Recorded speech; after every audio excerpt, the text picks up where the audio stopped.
हमने सबसे पहले डिजिटल प्लेटफॉर्म पर एक आंदोलन की शुरुआत की है और राज्य सरकार ने जैसे ही परिवर्तित बजट के लिए आमजन से सुझाव मांगे तो हम लोगों ने कहीं ना कहीं प्रदेश कार्यकारिणी ने पूरा मंथन करके ये निकाला कि कहीं ना कहीं जब सरकार आमजन से ये मांग कर रही है कि आप सुझाव दीजिए कि हमें जनता को कैसा बजट देना चाहिए। माननीय मुख्यमंत्री जी ने एक्स पर पोस्ट की और सीएमओ कार्यालय से तमाम जगहों से चीजें जब हमें मालूम चली तो हमने पूरे प्रदेश को आह्वान किया कि आप लोगों को अपने फोन से एक सुझाव भेजना है कि राजस्थान के पंचायत शिक्षक विद्यालय सहायकों के स्थायी पद नियमित पद सृजित करके उनका स्थायीकरण करके ग्रेड पे के साथ सुनिश्चित किया जाए, क्योंकि लंबे वर्षों से इनकी मांगे हैं। लगभग 16 वर्ष हो गए, विभिन्न सरकारें आई और ये लोग हमेशा मात खाते गए। एक डिजिटल प्लेटफॉर्म के आंदोलन की शुरुआत हमने पहले भी पिछली सरकारों में की थी। उनके सार्थक परिणाम हमको देखने को मिले, चाहे वो ट्विटर ट्रेंड का अभियान हो, चाहे पोस्ट कार्ड के अभियान हो, चाहे फोन कॉल्स के अभियान हो, चाहे मैसेज के माध्यम से सरकार तक हमने बात पहुंचाई। हम लोगों ने पूरी प्रदेश कार्यकारिणी ने ये प्रण इसलिए दिया क्योंकि लोकतंत्र में सिर गिने जाते हैं। 5 से 10 पदाधिकारी जब सचिवालय में और सिविल लाइन में मंत्री अधिकारियों के पास लगातार जब जाते हैं तो उनको भी लगता है कि शायद यही गिने चुने लोग होंगे। इसलिए जिस तरीके से हम अपने दफ्तर में हाजिरी रजिस्टर में हाजिरी करते हैं उसकी पूरी टोटल हाजिरी होती है, तो हमने ये निर्णय लिया कि 23,449 जितने भी हमारे साथी हैं वो सरकार तक अपने मोबाइल नंबर से हाजिरी दे रहे हैं कि मैं भी अपने हक की आवाज उठा रहा हूँ, अपनी मांग रख रहा हूँ। और हमने उसके बाद में कल से हमने शुरुआत की। कल लगभग हजारों की संख्या में राज्य सरकार तक पंचायत शिक्षक विद्यालय सहायक भाई बहनों के स्थायीकरण की बात पहुंची और उसका हमें जवाब भी मिला कि मीडिया के माध्यम से वो चीजें हमने जब ट्विटर पे उन पर देखी तो ट्रेंड में थी और मीडिया के साथियों के हमारे पास टेलीफोन भी आई कि यार आप लोगों ने तो हाहाकार मचा रखा है। सरकार के पास में सिर्फ इसी तरह का सबसे ज्यादा हर 2 मिनट के अंदर पंचायत शिक्षक विद्यालय सहायकों के स्थायीकरण की बात निकल के आ रही है परिवर्तित बजट में, जो डिमांड लोकतंत्र लोगों से मांगी जा रही है। लेकिन आज दूसरे दिन हम लोगों ने फिर अपील की कि आप लोगों को नहीं रुकना है। आज अगर आपके फोन से आपने कर दिया तो आज अपने परिवार के फोन से करें, उसके बाद में अपने रिश्तेदारों के फोन से करें, अपने मित्रों के फोन से करें। मतलब प्रत्येक व्यक्ति को 5 सुझाव भेजने हैं। 23,500 व्यक्ति अगर 5-5 सुझाव भेजेंगे तो लाख सवा लाख। हमने 1 लाख सुझाव भेजने का 1 हफ्ते का टारगेट बनाया है।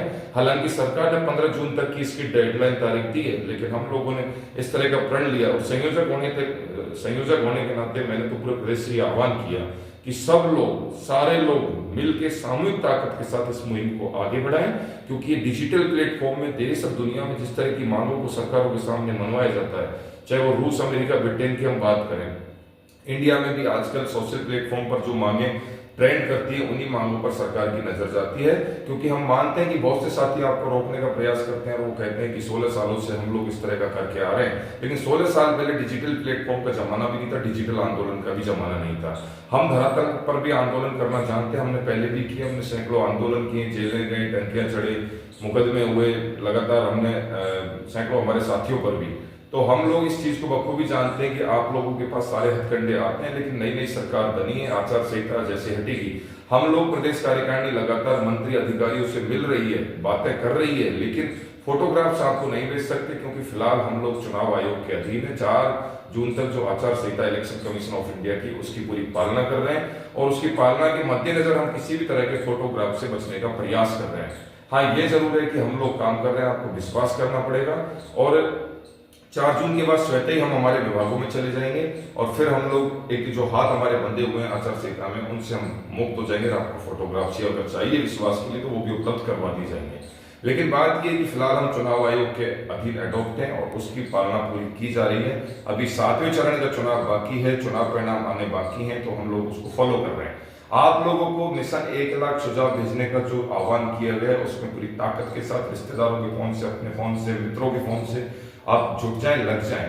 इस सरकार में हमारा पहला डिजिटल आंदोलन है। अगर ये सफल होता है, सरकार तक ये बात पहुंचती है, तो हम दूसरे आंदोलन के लिए भी जल्दी रूपरेखा बना रहे हैं। आपको अभी से बता देते हैं कि जैसे ही आचार संहिता हटेगी तो हम लोग जिलाधीश महोदय के मार्फत और अपने विधायकों के मार्फत राज्य सरकार को चिट्ठियां लिखवाएंगे, हम ज्ञापन देंगे। जिला स्तर पर, तमाम जिलों में, संभाग स्तर पर शांतिपूर्वक रैलियां निकालकर, शांतिपूर्वक हम जब रैलियां निकालकर सरकार तक हमारी बात को पहुंचाएंगे और सरकार पूर्ण रूप से मानेगी, हमें पूरा विश्वास है। यकीनन एक पहला डिजिटल आंदोलन, उसके बाद हम धरातल पर भी शांतिपूर्ण एक रैलियां निकालने का प्रोग्राम बना रहे हैं। उसके बाद हम तीसरे आंदोलन की रूपरेखा भी बना रहे हैं, क्योंकि आंदोलनों का सामना तो जब तक सरकार के साथ हमारा होता रहेगा, चाहे वो शांतिपूर्वक रहे, चाहे किसी भी तरीके का आंदोलन रहे, हम सब आंदोलनों से निपटना भी जानते हैं और सरकारों को हमारे ऊपर समय समय पर पूरा आशीर्वाद भी रहा है। सरकारों ने आज यहाँ तक हमें पहुंचाया, तो हमारे कहीं न कहीं एक एक व्यक्ति के सहयोग से हम लोग यहाँ पहुंचे हैं। और मुझे पूरी आशा ही नहीं, उम्मीद ही नहीं, रामजीत पटेल को पूरी आशा और उम्मीद नहीं, अकेला अपनी पेट की लड़ाई नहीं लड़ रहा है। आप सब 23,500 साथियों की लड़ाई आप और हम सब मिलकर लड़ रहे हैं। इसलिए सामूहिक ताकत के साथ में इस डिजिटल आंदोलन को सफल बनाए। दूसरे आंदोलन की रूपरेखा भी आपको जल्दी बता भी दी है कि जल्दी जिला स्तर पर और संभाग स्तर पर शांतिपूर्वक रैलियां निकाली जाएंगी। उसके बाद जो जयपुर के जो कार्यक्रम होंगे उनके बारे में भी लगातार हमारी अधिकारियों से सबसे वार्ता चल रही है। उम्मीद है आपके 9-3 का सिस्टम पूरा फॉलो हो रहा है और सिस्टम के तहत आपके स्थायी पद सृजित करवा के जल्द आपके स्थायीकरण के लिए हम और आप लोग सफल होंगे। ढेर सारी बधाई, शुभकामनाएं, बहुत बहुत धन्यवाद, शुक्रिया कि आप लोगों ने बहुत मेहनत की। और आगे भी आप लोगों से जैसे प्रदेश कार्यकारिणी आह्वान करे, आप लोग प्रदेश कार्यकारिणी के एक आह्वान पर जुट जाएं। आपसे किसी भी तरह की प्रदेश कार्यकारिणी ना धन की अपेक्षा रखती है, ना आपके किसी तरह के सरकारी मुकदमे आप लगवाने की अपेक्षा रखती है, ना आपके शारीरिक नुकसान की अपेक्षा रखती है। सिर्फ अपेक्षा रखती है तो आपके सहयोग की अपेक्षा रखती है। आपसे सहयोग, आपका एक छोटा सा सहयोग आपकी जिंदगी को बदल सकता है, ये यकीनन तय है। रामजीत पटेल, प्रदेश संयोजक, राजस्थान पंचायत शिक्षक विद्यालय सहायक संघ, राजस्थान।